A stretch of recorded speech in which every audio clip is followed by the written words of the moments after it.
আসসালামু আলাইকুম। উপদেষ্টারা কি দেশ ছেড়ে পালিয়ে যাবেন কিনা? আসলেই উপদেষ্টারা কেন এই সাজ্জাদ আলমীদের কথা মানছে না বা উপদেষ্টারা তাদের মতামতে অনুযায়ী চলছে? আপনারা জানেন 24-এর গণঅভ্যুত্থানের পর ছাত্রদের যে একটা নেতৃত্ব, সেই নেতৃত্বের মাধ্যমে একটা উপদেষ্টা পরিষদ গঠন করা হয় এবং সেই উপদেষ্টা পরিষদ গঠন করার প্রধান যারা এই দায়িত্বের মধ্যে ছিলেন তারা হচ্ছে ছাত্ররা, এবং তারাই বেছে নিয়েছে কাকে কাকে উপদেষ্টা দেওয়া যাবে। আপনারা জানেন ছাত্র প্রতিনিধি 3 জন উপদেষ্টা ছিলেন, এবং এর মধ্যে নাহিদ ইসলাম তার একটা দলের পথ নেওয়ার জন্য তিনি পদত্যাগ করে চলে আসছেন। কিন্তু এই উপদেষ্টাদের নিয়ে তারা বলছে উপদেষ্টারা দেশ ছেড়ে পালিয়ে যাবে, তারা পালানোর সুযোগ নাই, তাদের সবকিছুই কল রেকর্ড এবং তাদের যে প্রমাণ, তারা কার সাথে কি বৈঠক করছে বা কি করছে, তারা কোথায় পালিয়ে যাবে, সবকিছুই তাদের কাছে আপনার রেকর্ড আছে। এখন কথা হচ্ছে, আবার সাজ্জাদ আলম বলেছেন যে তারা সবচেয়ে জীবনে ভুল করেছে যে সময় এই উপদেষ্টা পরিষদ গঠন করা হলো, এই সময় তারপর ছাত্রের আরো প্রতিনিধি দেওয়ার দরকার ছিল।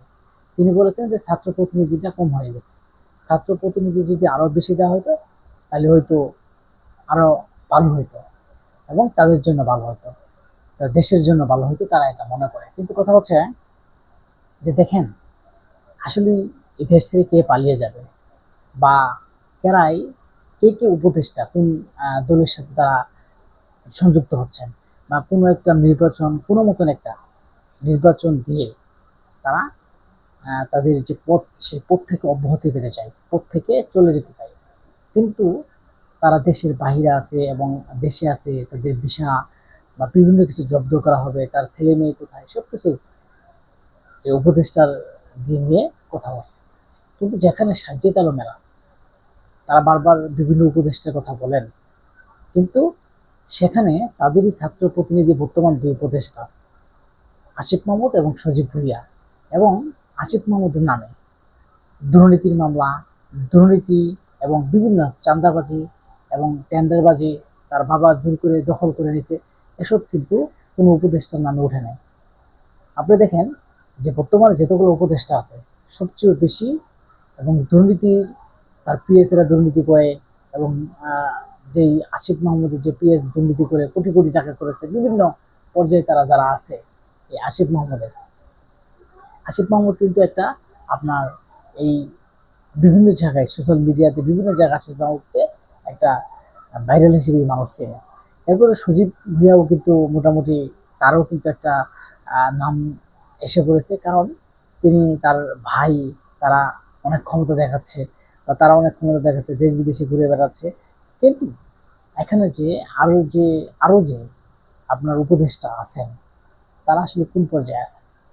আর যেসব উপদেষ্টা আছে তারা কি কখনো তাদের আমরা কোনো দুর্নীতি বা তারা এটা করছে ওইটা করেছে, আসলে আমরা এরকমও মুখ শুনতে পারি নাই। কিন্তু আমি মনে করি যে এই যে সাজ্জাদ আলমেরা তারা বলছে, তারা গায়ের জোরে, তারা যেমন নির্বাচন কমিশনার ওখানে গিয়ে যে গায়ের জোরেই আমাদের শাপলা প্রতীক লাগবে, এবং শাপলা প্রতীক ছাড়া তাদেরকে নির্বাচন করা হবে না, এবং শাপলা প্রতীক তাদের লাগবেই। এবং আপনারা জানেন যে শাপলা প্রতীক না দেওয়ার কারণে তারা বিভিন্ন জায়গায়, তাদের যে এমপি প্রার্থী আছে যারা এমপি নির্বাচন করবে, তারা কিন্তু অলরেডি শাপলা প্রতীক নিয়ে নির্বাচনের মাঠে নেমেছে, বা বিভিন্ন জায়গায় পোস্টার আমরা দেখছি যে দেওয়ালের সাথে পোস্টার লাগিয়ে রাখছে আপনার এই যে শাপলা প্রতীক দিয়ে। আসলেই এই শাপলা প্রতীক কতটা গুরুত্বপূর্ণ, এবং শাপলা প্রতীক আসলে তারা জোর করে নিতে চায় কিনা, বা এই যে উপদেশটা যারা পালিয়ে যাবে, দেশ ছেড়ে পালিয়ে যাবে, কে পালিয়ে যাবে, আসলে কে পালিয়ে যাবে সেটা নামটা বলুন।